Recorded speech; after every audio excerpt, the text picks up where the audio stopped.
Hello everyone. आज की class में आपका हार्दिक स्वागत है और आज एक नए टॉपिक के साथ उपस्थित हैं जिसका नाम है रिफ्लेक्शन एंड रिफ्रैक्शन, परावर्तन और अपवर्तन। आज हम इस टॉपिक पर विस्तार से चर्चा करेंगे कि परावर्तन क्या होता है, कैसे होता है, किस प्रकार होता है और इसकी घटनाएं क्या होती हैं। दैनिक जीवन में हम परावर्तन का यूज कहाँ करते हैं और इसी प्रकार से अपवर्तन जो कि हमारे दैनिक जीवन में किस प्रकार से होता है, किस प्रकार से इसके नियम होते हैं, क्या होता है, क्यों होता है, तो इस पर आज हम विस्तार से चर्चा करेंगे। तो आइए बेटा स्टार्ट करते हैं सबसे पहले परावर्तन और अपवर्तन के बारे में। तो इसमें हमारा जो पहला टॉपिक है वो पहला टॉपिक हमारा यानी कि हम जिसे हम रिफ्लेक्शन या प्रतिबिंब, रिफ्लेक्शन या प्रतिबिंब के नाम से हम जानते हैं, जिसे हम क्या कहेंगे आइए देखते हैं। सबसे पहले इसे रिफ्लेक्शन का मतलब परावर्तन भी होता है, परावर्तन, ठीक है बेटा, परावर्तन, ठीक है। जैसे reflection refers to the change in direction, यानी कि मुझे लगता है कि ये प्रतिबिंब ना होके यहाँ पर क्या होना चाहिए, परावर्तन होना चाहिए बेटा, ठीक है। रिफ्लेक्शन यानी कि परावर्तन, ठीक है प्यारे बच्चों। देखिए reflection refers to the change in direction of light when it strikes a surface and bounces back. The surface could be a mirror, water or any other reflective surface. यानी कि परावर्तन से मतलब क्या होता है, परावर्तन का तात्पर्य यह है कि प्रकाश की दिशा में होने वाले परिवर्तन। इसका मतलब क्या होता है बेटा, प्रकाश की दिशा में होने वाले परिवर्तन से होता है जब वह किसी सतह से टकराता है और वापस लौटता है। ये सतह दर्पण या कोई अन्य परावर्तक सतह हो सकती है मेरे प्यारे बच्चों, ठीक है।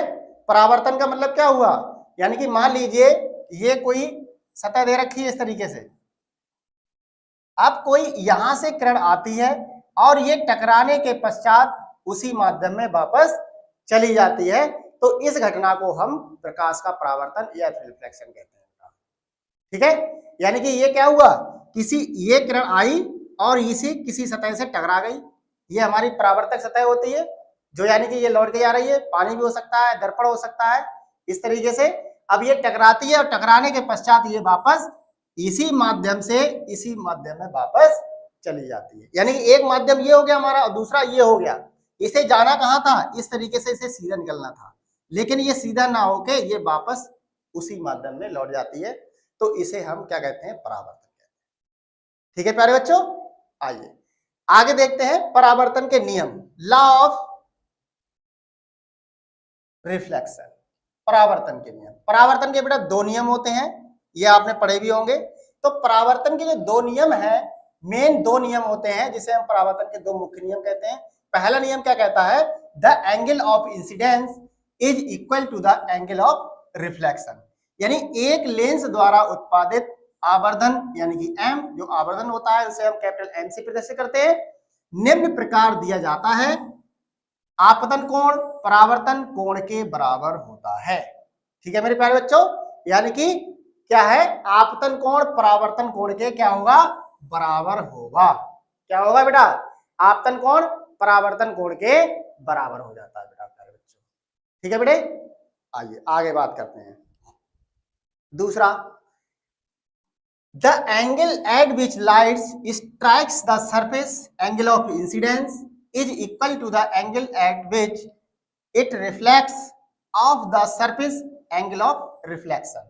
यानी कहने का मतलब क्या है, इस तरीके से अगर ये किरण आ रही है बेटा और यहां से ये वापस जा रही है, ये हमारा परपेंडिकुलर अभिलंब होता है, यहाँ पर ये हमारा इस तरीके से और ये आर होता है, तो ये कोण हमारा कौन सा बन गया, आई इजिकल टू कोण आर के बराबर, ठीक है बेटा। क्या बनेगा, कोण आर।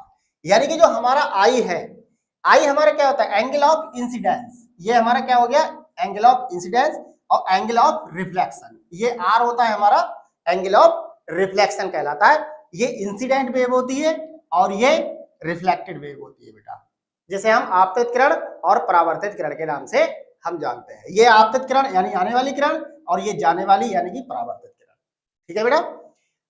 जिस कोण पर प्रकाश सतह पर पड़ता है वहां पर क्या होता है बेटा, आपतन कोण। वह कोण के बराबर होता है जिस पर वह सतह से परावर्तित होता है। यानी कहने का मतलब क्या है, यानी कि आपतन कोण और परावर्तन कोण दोनों क्या होंगे, बराबर होंगे मेरे प्यारे बच्चों। ठीक है, आइए आगे देखते हैं। Next, both angles are measured with respect to the normal a line perpendicular to the surface point of incident। यानी दोनों कोणों को अभिलंब यानी कि आपतन बिंदु पर सतह के लंबवत रेखा जो होती है बेटा के सापेक्ष मापा जाता है। यानी कहने का मतलब क्या है कि जो दोनों कोण जो होते हैं, यानी कि हमारा जो अभी मैंने चित्र के द्वारा आपको समझाया था, यानी कि इस तरीके से, तो यानी कि ये तो अभिलंब हो गया, ये इंसिडेंट वेव हो गई आपतित किरण, और ये हमारी रिफ्लेक्टेड वेव हो गई यानी कि परावर्तित किरण। ठीक है बेटा, अब इसमें क्या है, आपतित किरण यानी ये वाली किरण हो गई, ठीक है, और परावर्तित किरण ये किरण हो गई, अभिलंब अभिलंब ये हो गया। तो तीनों ये एक ही पॉइंट पर होते हैं बेटा, ये तीनों कहां मिल रहे हैं, ये आपतित किरण, अभिलंब और परावर्तित किरण ये तीनों एक ही तल में होते हैं। इसका मतलब होता है ये तीनों कहां होते हैं, एक ही तल में होते हैं प्यारे बच्चों। ठीक है, आगे देखिए, आगे क्या है, द इंसिडेंट रे, ये हमारा दूसरा नियम कहलाता है बेटा। ये क्या था, ये दूसरा नियम कहलाता है, the incident ray, the reflection ray and the normal all lie in the same plane. ये तीनों एक ही तल में होते हैं, आपतित किरण, परावर्तित किरण और अभिलंब, ये तीनों क्या होंगे बेटा, एक ही तल में होते हैं। ये प्रकाश के परावर्तन का द्वितीय नियम कहलाता है। ठीक है बेटा, आइए आगे बढ़ते हैं। अगला है, द इंसिडेंट रे, reflected ray and the normal to the surface at the point of incident all lie in the same plane। आपतित किरण, परावर्तित किरण तथा आपतन बिंदु पर पृष्ठ पर अभिलंब सभी एक ही तल में होते हैं। जो कि मैंने बेटा अभी आपको चित्र के द्वारा समझाया कि अगर कोई भी माध्यम है, ये मान लीजिए दर्पण लगा हुआ है और यहां से कोई रे आती है और ये वापस चली जाती है, ये हमारा अभिलंब होता है, तो तीनों एक ही पॉइंट पर ये मिलते हैं। ठीक है बेटे, आइए आगे देखते हैं, टाइप्स ऑफ रिफ्लेक्शन, परावर्तन के प्रकार। अभी हमने पढ़ा था परावर्तन के नियम, अब आइए हम पढ़ते हैं परावर्तन के प्रकार। क्या होते हैं परावर्तन के प्रकार, तो सबसे पहला जो हमारा परावर्तन का प्रकार है वो रेगुलर रिफ्लेक्शन, नियमित प्रतिबिंब, नियमित परावर्तन, इसको हम क्या कहते हैं, नियमित परावर्तन कहते हैं। यहां पर आप इसको नियमित परावर्तन कर लीजिए। ठीक है, क्या कहेंगे, नियमित परावर्तन। जैसे regular reflection occurs when light strikes a smooth polished surface, example एक प्लेन मिरर। ये तब घटित होता है जब प्रकाश किसी चिकनी पॉलिश सतह जैसे समतल दर्पण पर पड़ता है। यानी कि जो हमारा नियमित परावर्तन क्या होगा, नियमित परावर्तन का मतलब ये होता है, ये घटना कब घटित होती है बेटा, जब प्रकाश किसी चिकनी या पॉलिश सतह पर पड़ता है, जैसे कि समतल दर्पण हो गया, यानी क्या है वो प्लेन मिरर है, तो उस पर अगर किसी प्रकाश की किरण आती है, प्रकाश उससे टकराता है, तो वो हमारा क्या कहलाता है, नियमित परावर्तन कहलाता है ना बेटा।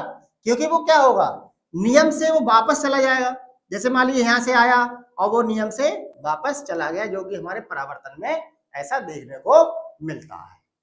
ठीक है बेटा, आइए आगे बात करते हैं। अगला है, the reflected rays are parallel to each other resulting in a clear and well defined image.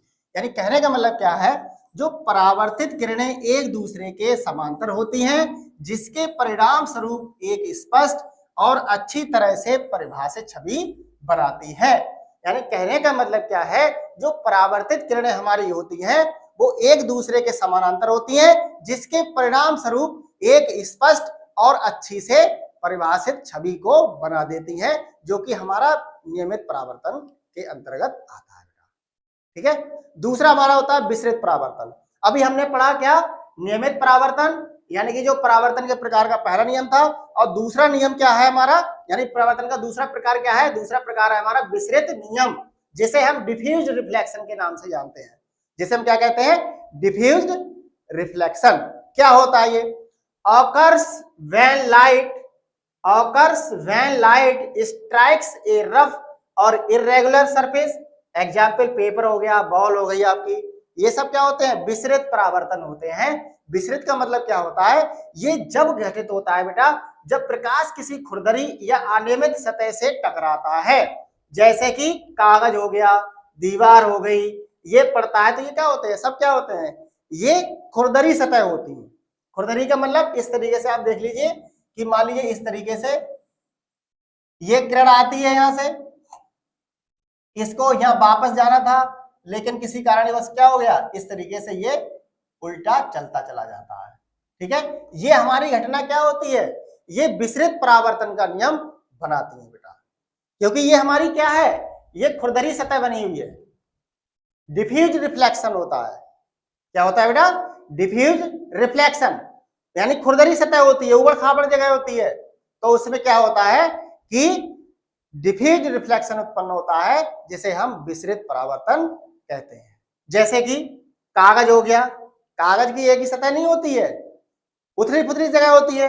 ऐसे दीवार हो गई, यानी कि ये क्या है? अगर हम यहाँ पर प्रकाश को अगर हम डालते हैं तो ये विसरित परावर्तन की घटना उत्पन्न करा देते हैं। आइए आगे बढ़ते हैं। आइए नेक्स्ट पॉइंट क्या है? The reflected rays scattered in many directions, resulting in no distinct image but rather a diffuse light। जो परावर्तित किरणें कई दिशाओं में बिखर जाती हैं बेटा, जो परावर्तित किरणें क्या होती हैं? वो कई दिशाओं में चली जाएंगी, क्योंकि वो नियम से है ही नहीं। नियमित में क्या होता है? एक डायरेक्शन आई, दूसरे में चली गई, नियम से जा रही है, लेकिन इसमें ऐसा नहीं है। इसमें क्या होगा? ये किरणें क्या होती हैं? कई दिशाओं में बिखर जाती हैं, जिसके परिणाम स्वरूप कोई स्पष्ट छवि नहीं बनाती हैं, बल्कि एक विसरित प्रकाश बन जाता है बेटा।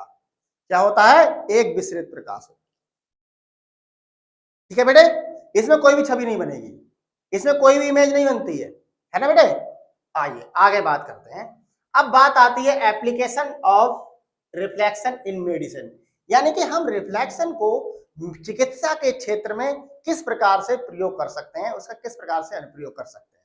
यानी कि application of reflection in medicine, चिकित्सा में परावर्तन के अनुप्रयोग क्या होते हैं। तो सबसे पहला हम देखते हैं मिरर्स इन मेडिकल इंस्ट्रूमेंट्स, यानी कि चिकित्सा उपकरणों में दर्पण का क्या यूज होता है, ये किस तरीके से हम इनका यूज कर सकते हैं। तो सबसे पहला हमारा क्या है? Mirrors are used in various medical instrument such as endoscope. Endoscopy आपने सुनी होगी, endoscopes, loupes used by surgeons and ophthalmoscopes. ठीक है बेटा, क्या है? स्थैलेमोस्कोप है ना बेटे। To direct light and form clear images, यानी कहने का मतलब क्या है? दर्पणों का उपयोग विभिन्न चिकित्सा उपकरणों में किया जाता है, जैसे कि एंडोस्कोप हो गया। एंडोस्कोपी आपने देखा होगा, जो पेट की समस्याओं को उनकी इमेज प्राप्त करने के लिए इंडोस्कोपी का प्रयोग किया जाता है, जिसे हम इंडोस्कोपी के नाम से जानते हैं। लूप्स यानी शल्य चिकित्साओं में के द्वारा उपयोग किया जाता है, और नेत्रदर्शी में प्रकाश को निर्देशित करने के लिए और इसकी स्पष्ट छवियां बनाने के लिए हम मिरर्स इन मेडिकल इंस्ट्रूमेंट का यूज करते हैं, जो कि हम क्या करते हैं? चिकित्सा उपकरण में दर्पण का उपयोग कर सकते हैं बेटा। ये कौन सा परावर्तन, मतलब कौन सा नियम होगा? परावर्तन के नियम पर आधारित होता है बेटा। ठीक है, आइए आगे बढ़ते हैं। नेक्स्ट है विजन करेक्शन, यानी कि दृष्टि सुधार। विजन करेक्शन का मतलब होता है यानी कि दृष्टि सुधार। दृष्टि सुधार का मतलब दृष्टि दोष आपने पढ़े होंगे, दूरदृष्टि दोष, निकट दृष्टि दोष, वर्णांधता। ठीक है, ये क्या होते हैं? ये सब हमारे दृष्टि सुधार करने के लिए हम इनका उपयोग कर सकते हैं। जैसे कि प्रतिबिंब आंखों में छवियों के निर्माण में महत्वपूर्ण भूमिका निभाता है बेटा। ठीक है, चश्मा किस रेंज का बनाना चाहिए, उसकी क्षमता कितनी होनी चाहिए, ये सब क्या है? ये हमारा परावर्तन के नियम पर ही आधारित होता है बेटा। किस पर आधारित होता है? परावर्तन के नियम पर ही आधारित होता है मेरे प्यारे बच्चों। ठीक है, आइए आगे बढ़ते हैं। आगे कह रहा है लेंस दृष्टि को सही करने में मदद करने के लिए परावर्तन के सिद्धांतों पर निर्भर करते हैं। यानी परावर्तन के सिद्धांत क्या है, ये सब उसी पर डिपेंड करता है जो कि हमारे चिकित्सा के क्षेत्र में परावर्तन के घटना के ऊपर ये डिपेंड करने को मिलता है बेटा। ठीक है, आइए आगे बढ़ते हैं बेटा, आइए आगे बढ़ते हैं, आइए नेक्स्ट देखते हैं, नेक्स्ट क्या है। आइए आगे आता है अपवर्तन। बिल्कुल, अपवर्तन यानी कि रिफ्लेक्शन। हम लोगों ने अभी परावर्तन के बारे में पढ़ा, अब हम देखते हैं अपवर्तन क्या होता है। अपवर्तन से आप समझ लीजिए, reflection is the bending of light as it passes from one medium into another due to a change in its speed. The degree of bending depends on the refractive indices of the two media involved। अपवर्तन का मतलब क्या होता है कि अपवर्तन प्रकाश का एक माध्यम से दूसरे माध्यम में जाने पर उसकी गति में परिवर्तन के कारण मुड़ना है, और मुड़ने की जो डिग्री होती है यानी शामिल दो माध्यमों के अपवर्तन पर निर्भर करती है। यानी कहने का मतलब क्या है बेटा, इसको मैं चित्र के माध्यम से समझाना चाहूंगा कि अगर मान लीजिए ये कोई हमारा माध्यम दे रखा है इस तरीके से, ठीक है बेटा, ठीक है प्यारे बच्चों, आइए देखते हैं। ये हमारी इंसिडेंट वेव होती है, यानी कि ये आपतित किरण हो गई, और यहां से इसको क्या करना है, एक माध्यम ये हो गया हमारा, एक माध्यम ये हो गया, ठीक है बेटा। तो एक माध्यम से अब इसको क्या करना है कि एक तो इस तरीके से आप परपेंडिकुलर डाल लीजिए, अब इसको कहां जाना था, इसको इस तरीके से सीधा निकलना था, लेकिन ये अपवर्तन की घटना के कारण ये कहां पे आ गई, इस तरीके से ये घटना घटित हो गई, और ये हमारी क्या हो गई, अपवर्तित किरण कहलाती है, रिफ्लेक्शन वेव्स कहलाती है। ठीक है बेटा, इसको हम क्या कहते हैं, रिफ्लेक्शन वेव्स।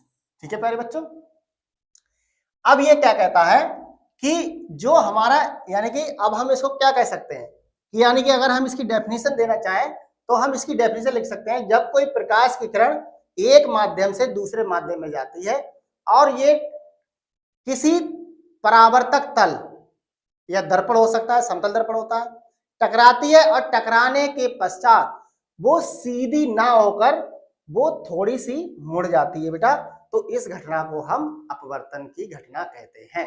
ये हमारा प्रोसेस क्या कहलाता है, अपवर्तन का कहलाता है।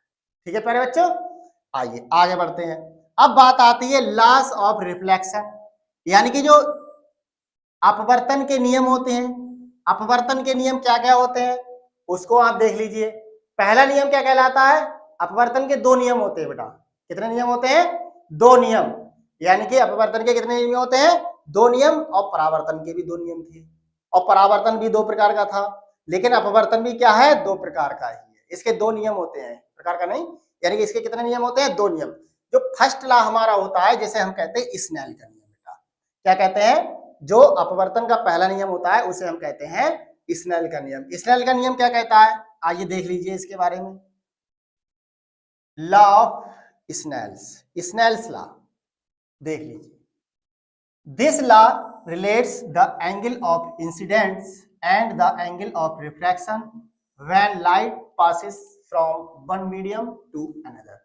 यानी स्नेल का नियम क्या कहता है मेरे प्यारे बच्चों, ये नियम प्रकाश के एक माध्यम से दूसरे माध्यम में गुजरने पर आपतन कोण और अपवर्तन कोण के बीच संबंध स्थापित करता है। यानी कि ये नियम क्या करता है बेटा, प्रकाश के एक माध्यम से दूसरे माध्यम में गुजरने पर आपतन कोण और अपवर्तन कोण के बीच संबंध स्थापित करता है, और ये हमारा बेटा स्नेल का नियम कहलाता है, यह अपवर्तन का प्रथम नियम कहलाता है। आइए इसका गणितीय निरूपण देखते हैं। Snell's law is mathematically expressed as, अगर हम इसको मैथमेटिकल अगर तरीके से देखें तो हमारा ये फार्मूला बनता है कि n1, यानी कि जो हमारा, आइए देखते हैं, ये इस तरीके से हमारा जो फार्मूला है वो n1 sin θ1 is equal to n2 sin θ2, ये हमारा फार्मूला निकल के आता है बेटा, है ना। अब ये n1 n2 क्या है, ये हमारे माध्यम होते हैं, इंडेक्स होता है। तो यहाँ पर जो N1 क्या है वो देख लीजिए, N1 हमारा होता है इंसिडेंट इंडेक्स, ठीक है बेटा। और जो N2 हमारा होता है वो रिफ्रैक्टेड इंडेक्स होता है, इसे हम कहते हैं रिफ्रैक्टेड इंडेक्स। और जो हमारा थीटा 1 होता है इसको हम क्या कहते हैं, इंसिडेंट एंगल कहते हैं, और थीटा 2 को हम क्या कहते हैं, रिफ्रैक्टेड एंगल कहते हैं, जिसे हम थीटा 2 थीटा 1 के नाम से जानते हैं बेटा, ठीक है। आइए आगे बढ़ते हैं, आगे क्या है, आइए आइए आइए रिफ्रैक्टेड इंडेक्स। सबसे पहला हमारा आता है कि रिफ्रैक्टेड इंडेक्स, इसे एन से प्रदर्शित करते हैं। The refractive index of a medium is a measure of how much the speed of light is reduced inside that medium compared to its speed in a vacuum। ठीक है बच्चे, कहने का मतलब क्या है, यानी कि इस तरीके से अपवर्तन, इसको हम n से प्रदर्शित करते हैं बेटा। किसी माध्यम का अपवर्तनांक ये मापता है कि निर्वात में प्रकाश की गति की तुलना में उस माध्यम के अंदर प्रकाश की गति कितनी कम हो जाती है। ये अपवर्तन का नियम कहलाता है बेटा, जिसे हम रिफ्रैक्टिव इंडेक्स यानी कि स्मॉल एन के नाम से जानते हैं। जो हमारा जो फार्मूला होता है वो एन बराबर क्या होता है बेटा, सीबी होता है, जिसे हम क्या कहते हैं, एन बराबर सीबी कहते हैं। एन हमारा यहाँ पे क्या होता है, रिफ्रैक्टिव इंडेक्स, जिसे हम अपवर्तनांक कहते हैं बेटा, ये हमारा क्या है, अपवर्तनांक, ये आप देख लीजिए, ठीक है। सी क्या होता है हमारा, speed of light in a vacuum, यानी कि जो हमारी निर्वात में प्रकाश की चाल होती है, गति होती है, वो 3 × 10⁸ मीटर प्रति सेकंड के हिसाब से होती है प्यारे बच्चों, ठीक है। आइए आगे बढ़ते हैं। बी हमारा क्या हो गया, speed of light in the medium, यानी कि बी हमारा क्या है, माध्यम में प्रकाश की गति होती है, प्रकाश की चाल होती है बेटा, ठीक है। आइए आगे बढ़ते हैं, आइए आइए देखते हैं, बिल्कुल देखिए, ईयर, आइए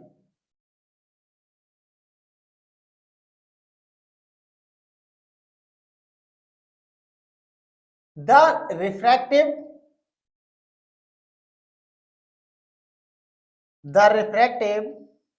index is always greater than और इक्वल टू, एग्जाम्पल आप देखेंगे, the refractive index of air is about 1 while that of water is around 1.33 and for glass it can range from 1.5 to 1.7। यानी कि जो हमारा अपवर्तनांक होता है वो सदैव 1 से अधिक होगा या बेटा बराबर होगा।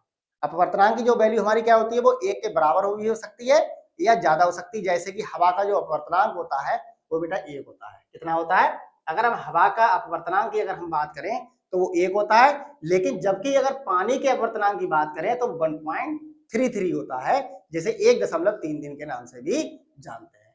यदि इसी प्रकार ग्लास के लिए देखें, यानी कांच के लिए अगर ये मान देखें तो ये 1.5 से 1.7 तक ये हो सकता है, ठीक है। अब बात आती है अपवर्तन के प्रकार की। अपवर्तन के प्रकार क्या होते हैं, आइए देखते हैं। अपवर्तन के प्रकार में सबसे पहला हमारा है रिफ्रैक्शन एट प्लेन सरफेसेस, यानी समतल सतहों पर अपवर्तन। पहला हमारा क्या बेटा, समतल सतहों पर अपवर्तन। ये क्या होता है, ये बेटा तब होता है जब प्रकाश एक माध्यम से दूसरे माध्यम में जाता है, जैसे हवा से पानी में गया, यह प्रकाश इंटरफेस पर मुड़ता है और मुड़ने की मात्रा 2 माध्यम के अपवर्तनांक पर निर्भर करती है। यानी कहने का मतलब क्या है, समतल सतहों पर अपवर्तन occurs when light passes from one medium to another medium। बिल्कुल बेटा, from air and water, यहाँ पर हवा और पानी के बीच की बात हो रही है। The light bends at the interface and the amount of bending depends on the refractive indices of the two media।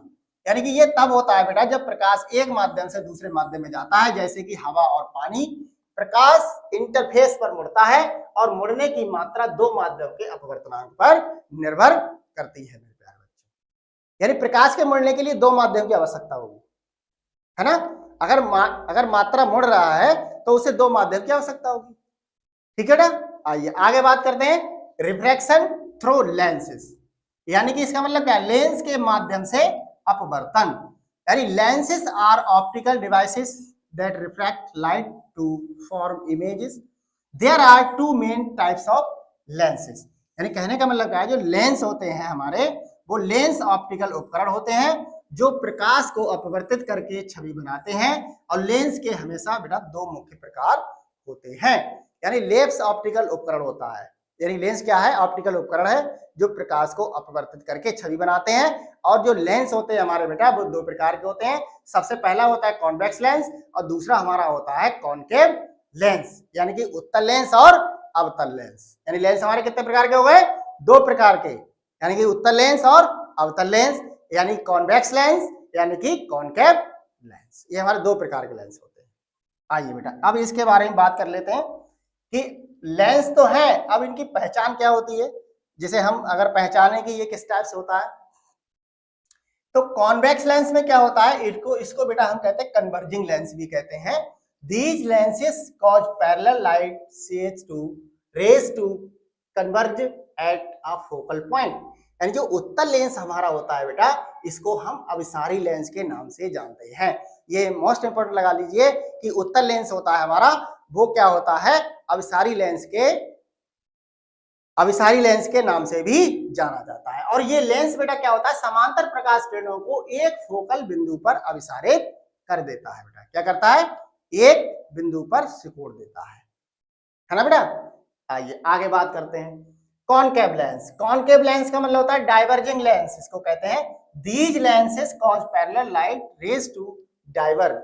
अवतल लेंस का मतलब क्या होता है, ये अपसारी लेंस होते हैं और ये लेंस समानांतर प्रकाश किरणों को अपसारित कर देते हैं। बेटा ये लेंस क्या करते हैं, ये लेंस समानांतर प्रकाश किरणों को अपसारित कर देते हैं।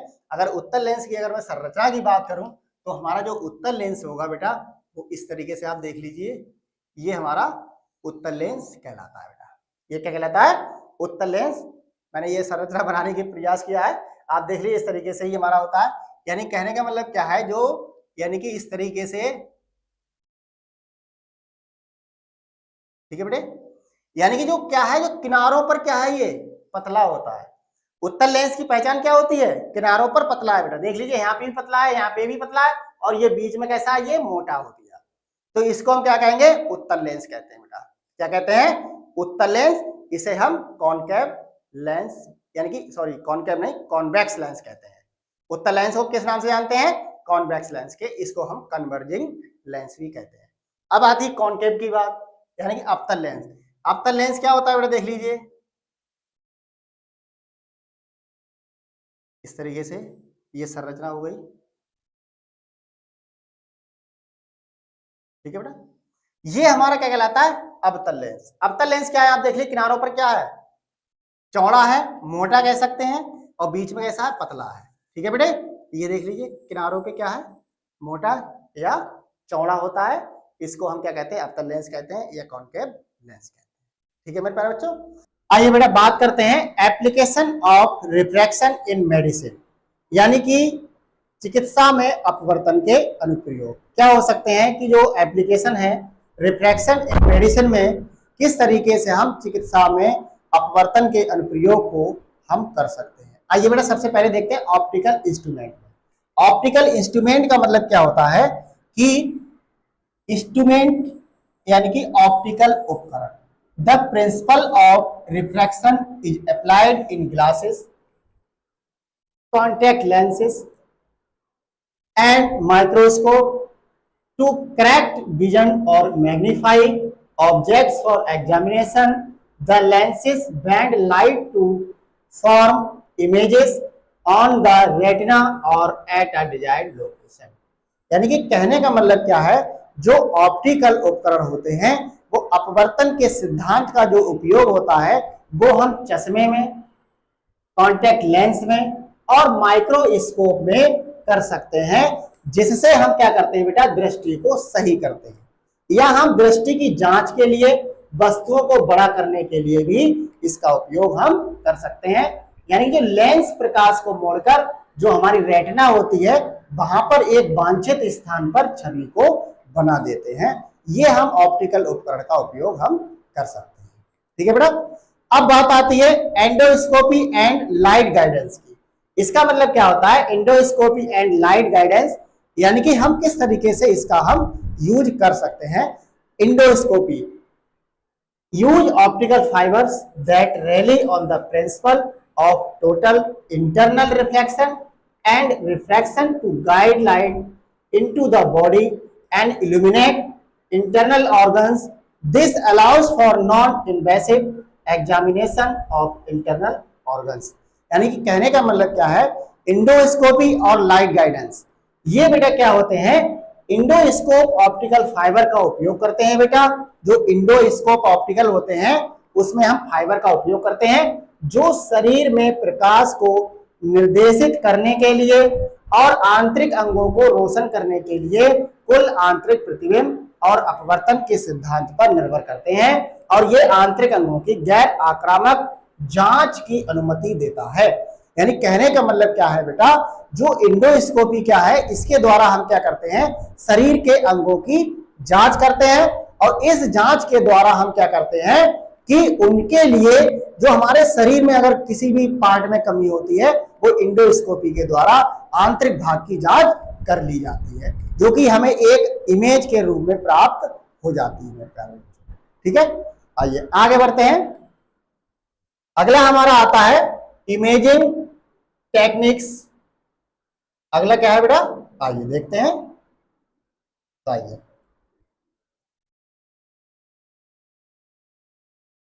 Imaging techniques. Refraction is also crucial in MRI. MRI के क्षेत्र में भी हम अपवर्तन की घटना को देखते हैं। कैसे? Magnetic resonance. एमआरआई का बेटा पूरा नाम होता है magnetic resonance imaging and CT scan. CT scan for producing images of internal body structures. Although the main principle for these imaging techniques is based on different forms of energy such as magnetic fields and X-rays.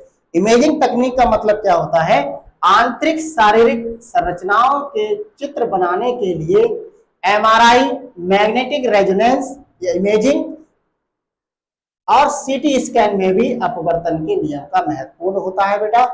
जो कि हम क्या करते हैं, जो imaging तकनीक का मतलब क्या होता है, इमेजिंग टेक्निक का क्या यूज होता है, यानी जो हमारा एमआरआई होता है और सीटी स्कैन होता है, ये दोनों अपवर्तन के नियम पर आधारित उपकरण होते हैं बेटा, जो कि हमारे चिकित्सा के क्षेत्र में हम इनका यूज कर सकते हैं। इससे क्या होता है कि जो हमारे शारीरिक संरचनाओं के चित्र बनाए जाते हैं बेटा, क्या किए जाते हैं, शारीरिक संरचनाओं के चित्र बना लेते हैं, जो कि हमारे लिए क्या करते हैं, बीमारी का पता लगाने के लिए बहुत ही उपयोगी सिद्ध होते हैं। इनके जो विभिन्न रूपों जैसे चुंबकीय क्षेत्र हो गया, एक्सरे हो गया, ये सब इसी पर आधारित उपकरण होते हैं। ठीक है, आइए आगे बात करते हैं लेजर सर्जरी। क्या होता है लेजर सर्जरी? ये आपने देखा भी होगा, पढ़ा भी होगा लेजर सर्जरी के बारे में। जैसे laser based medical procedures such as LASIK laser यानी इसको कहते हैं laser assisted in situ keratomileusis कहते हैं इसको eye surgery depends on the refraction of light to reshape the cornea and improve vision. यानी जो लेजर सर्जरी होती है इसका हम अपवर्तन की घटना में उपयोग क्या होता है, लेजर आधारित चिकित्सा प्रक्रियाएं जैसे कि लेजर असिस्टेड इन सीटू कैराटोमिलेसिस, नेत्र सर्जरी, कॉर्निया को पुनः आकार देने और दृष्टि में सुधार करने के लिए प्रकाश के अपवर्तन जो है वो हमारे निर्भर होते हैं। यानी कि इसका उपयोग क्या होता है, लेजर सर्जरी का मतलब ये होता है बेटा, जो हमारे कार्निया होती है, आंख के अंदर क्या होता है कार्निया होती है, उसके ऊपर जो क्या होता है हमारी दृष्टि में क्या होता है कि दोष उत्पन्न हो जाता है। किसी को निकट दृष्टि दोष हो गया, किसी को दूर दृष्टि दोष हो गया, तो ये हम इस लेजर सर्जरी के द्वारा इस पर हम पुनः अपनी कार्निया को स्पष्ट छवि का चित्र बना सकते हैं। मेन काम क्या होता है, कार्निया ही होती है। कार्निया का यूज क्या है, नेत्र सर्जरी। कार्निया जो हमारी होती है वो सिकुड़ जाती है या फैल जाती है, जिससे क्या होता है, दृष्टि दोष में कमी आ जाती है, दृष्टि दोष उत्पन्न हो जाते हैं। ठीक है, आइए आगे बात करते हैं संपूर्ण आंतरिक परावर्तन की। टोटल इंटरनल रिफ्लेक्शन, ये क्या होता है, इसको भी पढ़ लीजिए। Total internal reflection occurs when light passes from a medium with a higher refractive index to medium with a lower refracted index at an angle greater than the critical angle. When this happens, the light is completely reflected back into the denser medium. पूर्ण आंतरिक परावर्तन, total internal reflection का मतलब होता है पूर्ण आंतरिक परावर्तन।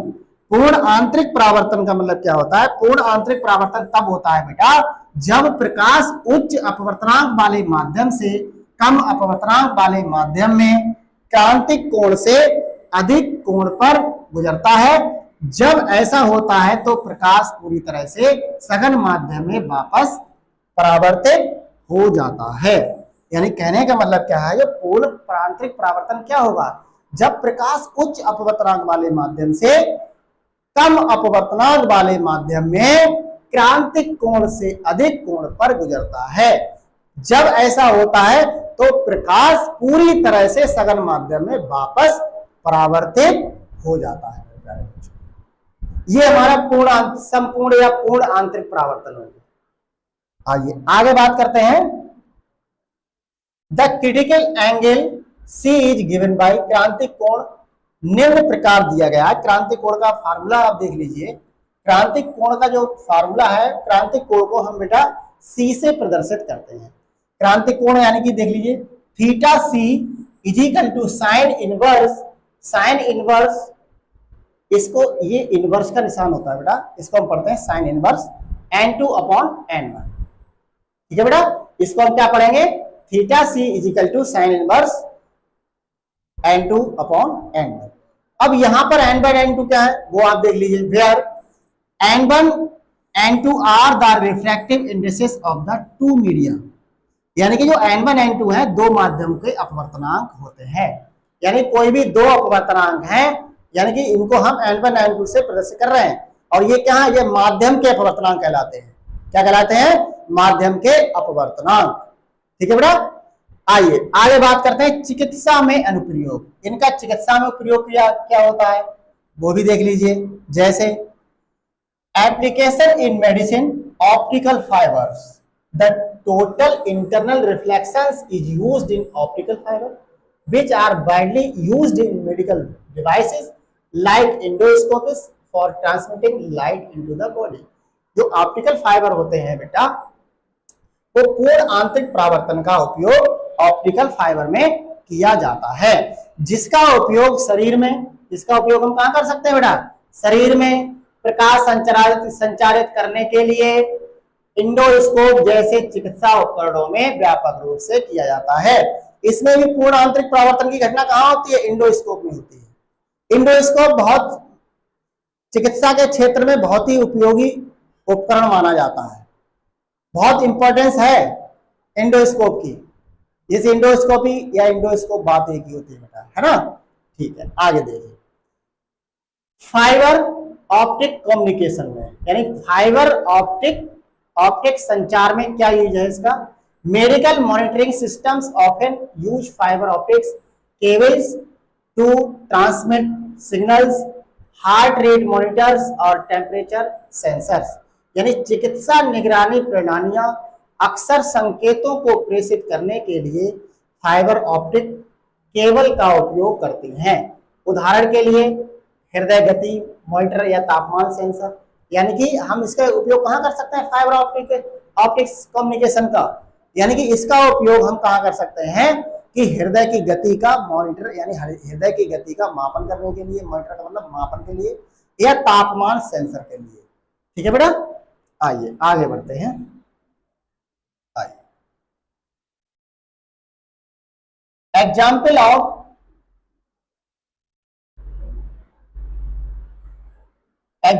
Reflection and reflection in medical imaging, यानी मेडिकल इमेजिंग में परावर्तन और अपवर्तन के उदाहरण क्या क्या हो सकते हैं वो आप देख लीजिए।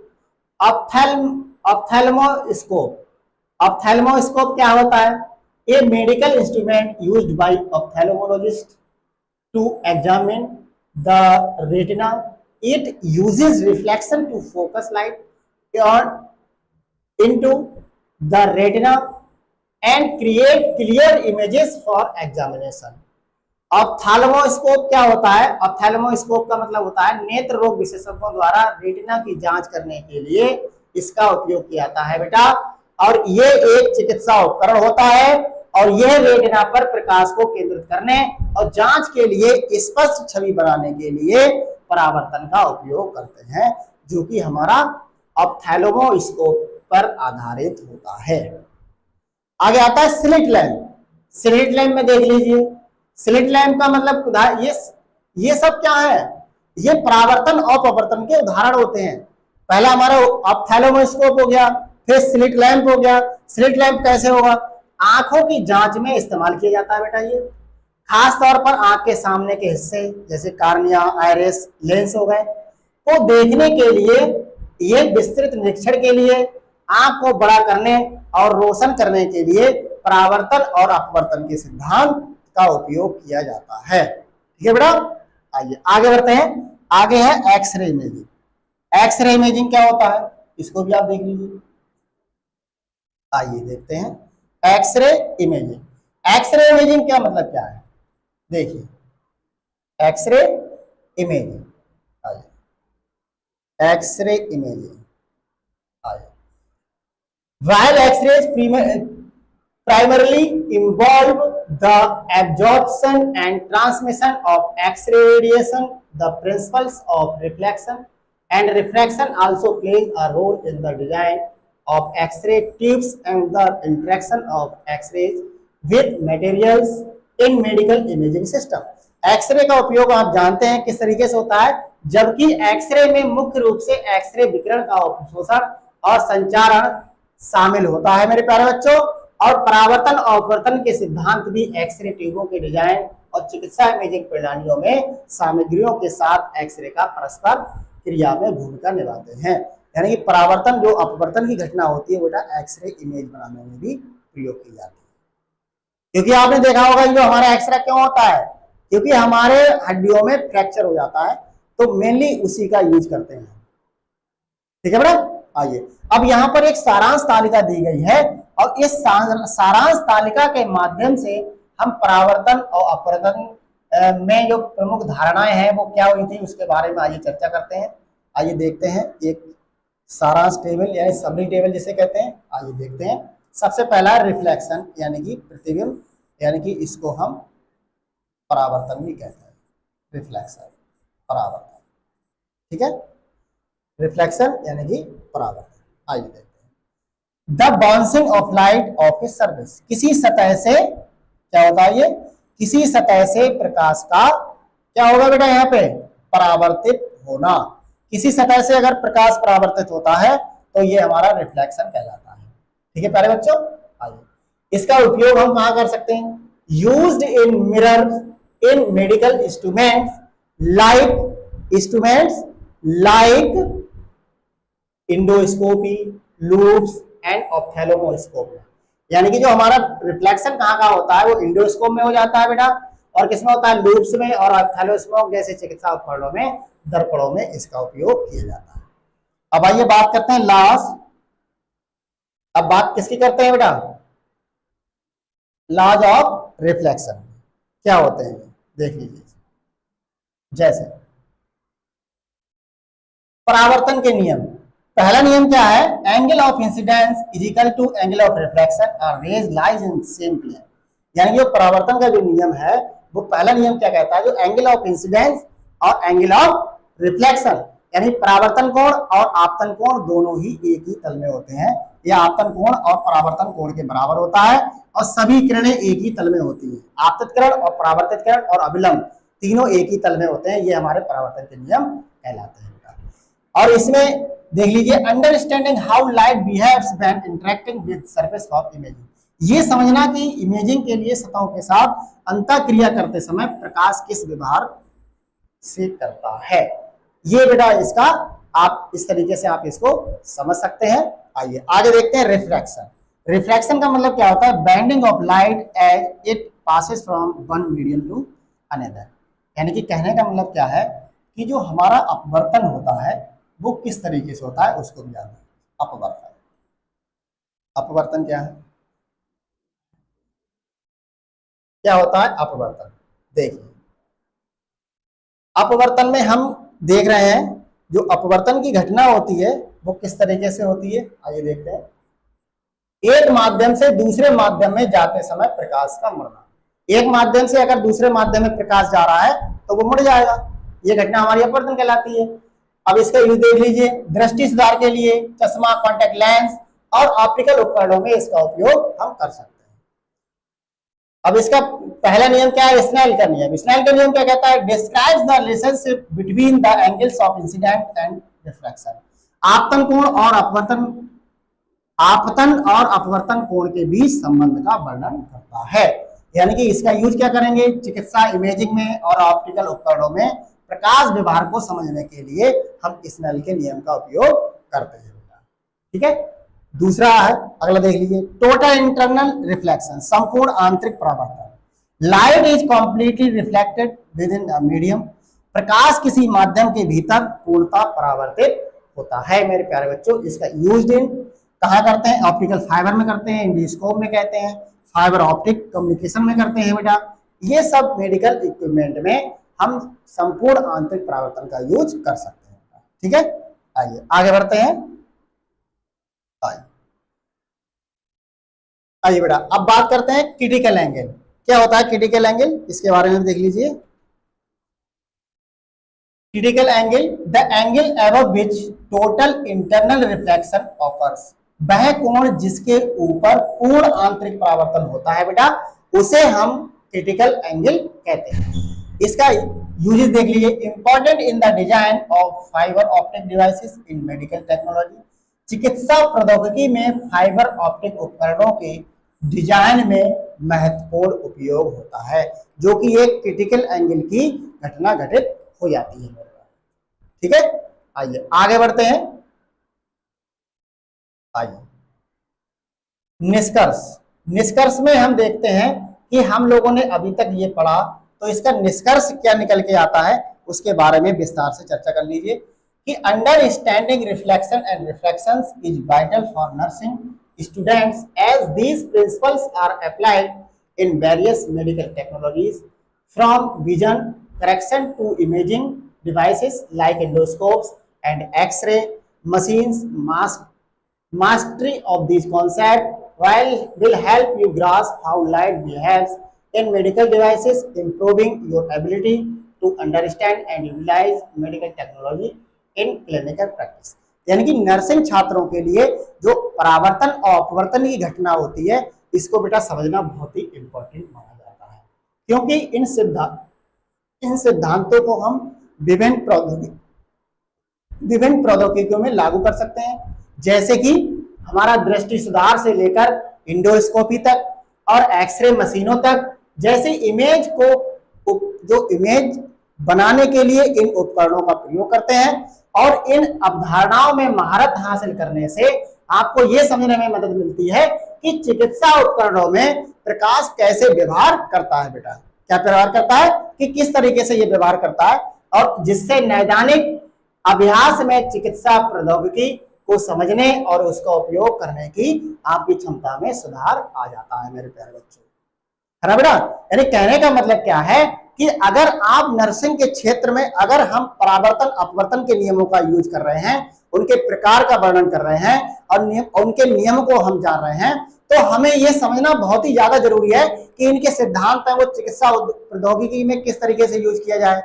इनके जैसे मान लीजिए इंडोस्कोपी हो गया, एक्सरे मशीन हो गई, इनमें क्या होता है, हम शरीर के आंतरिक भागों की जानकारी प्राप्त करते हैं कि कहां पर हमारा कौन सा आंतरिक भाग में क्या कमी आ गई है। वो इसके द्वारा हम इनको निदान के लिए हम किसी डॉक्टर के माध्यम से इनका इलाज कराते हैं और जो कि हमारी क्षमता के अनुसार इनको हम यूज कर लेते हैं।